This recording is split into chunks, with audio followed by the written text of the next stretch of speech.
¿Cómo estás, Mario? Buenos días. Un saludo para ti y para todo tu auditorio.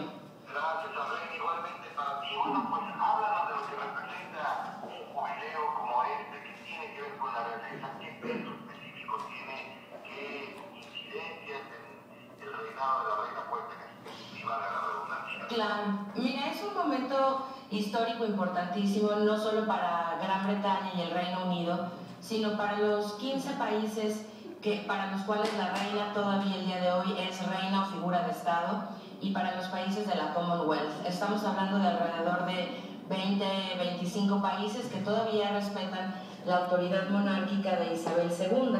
Hay que recordar que Isabel II llega efectivamente al trono en 1952, justo después de la abdicación de su hermano Eduardo VIII, y de su padre, que había muerto un año antes, Jorge VI.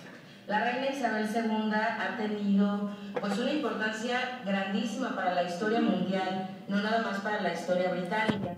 Y es un momento que nos toca vivir y compartir a larga distancia con el pueblo inglés, ya que Isabel II fue reina durante toda la Guerra Fría, ¿no? Y eso implica, por supuesto, el posicionamiento en un mundo bipolar de equilibrio más cargado hacia Estados Unidos, Gran Bretaña siendo aliado de Estados Unidos durante la Guerra Fría, y en la época posterior a la Guerra Fría, pues es bajo su liderazgo que Inglaterra es hoy uno de los países más sólidos de la Unión Europea. La reina Isabel es una figura pues no solamente intachable en su comportamiento, muy dura, pero que además ha sido muy buena gobernando.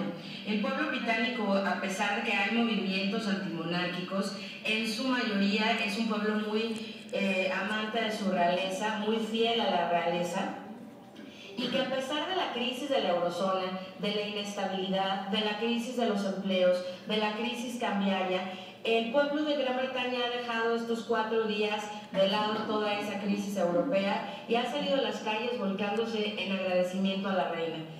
Son 4 días efectivamente de festejos, empieza el día de hoy, termina con cosa rara, no en Gran Bretaña, con un asueto doble de lunes y martes, el asueto nacional, decretado para Inglaterra y para la Commonwealth.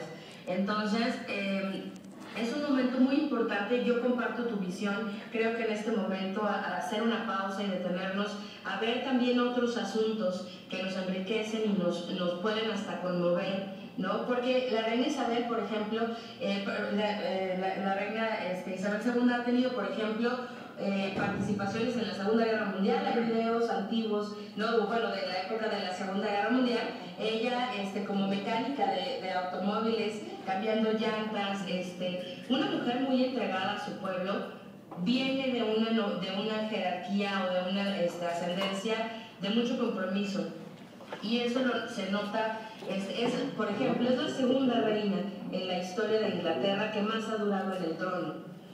Ahora, bueno, agradecemos sobre todo tu comentario porque estos eventos cobran relevancia cuando se llega a la participación del experto Goto. Muchas gracias. Sí, es una reina todavía fuerte, más allá de su condición de salud, es una reina fuerte en sus decisiones, en su incidencia en la vida política y social de su país. Fíjate que sí, Mario. La reina Isabel es una reina que le gusta mucho asistir al Parlamento. Nunca se ha perdido una sesión, salvo por su licencia de maternidad en 2 ocasiones con sus 2 hijos mayores. Es la única ocasión en la que ella se ha ausentado del Parlamento. Y eso porque los embarazos fueron un poco delicados. En realidad la reina asiste a cada apertura del Parlamento y esto nos habla. Y nosotros, creo, si me permites el comentario, tendríamos mucho que aprender de este sistema en el que el Poder Ejecutivo se vincula totalmente con el Poder Legislativo y toma decisiones por el pueblo, para el pueblo y desde el pueblo en ese sentido. El Parlamento inglés es un parlamento, pues también un poco como el nuestro, como nuestro Congreso, de representación directa.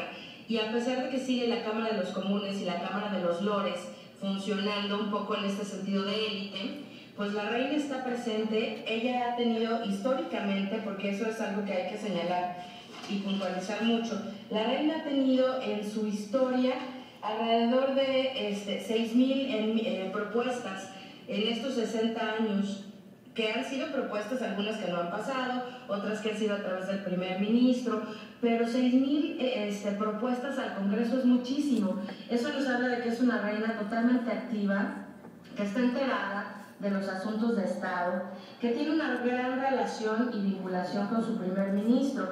El primer ministro actual, David Cameron, es un ministro más liberal, menos conservador incluso que otros anteriores. Si Tony Blair era liberal, David Cameron es mucho más liberal que él.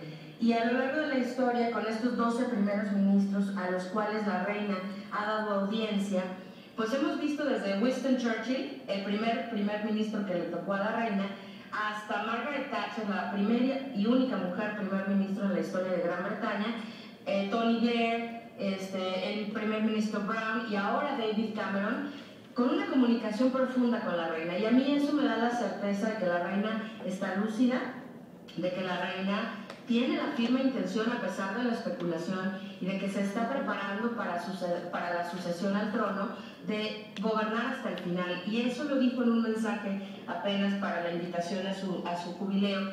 Y ella decía, hasta el día en el que Dios me dé el último aliento, voy a gobernar. Y ese mensaje es muy claro para quitar un poco el velo de especulaciones en torno a la posible sucesión de la reina.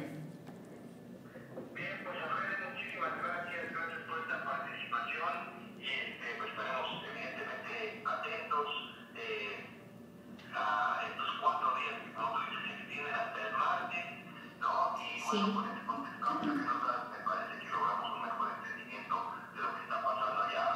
Muchísimas gracias. Gracias a ti, Mario, que tengas un buen día. Un saludo. Igualmente, un saludo para ti. Eso es lo que hago cuando a veces no doy clases. Trabajo. Parte de mi experiencia es con los medios.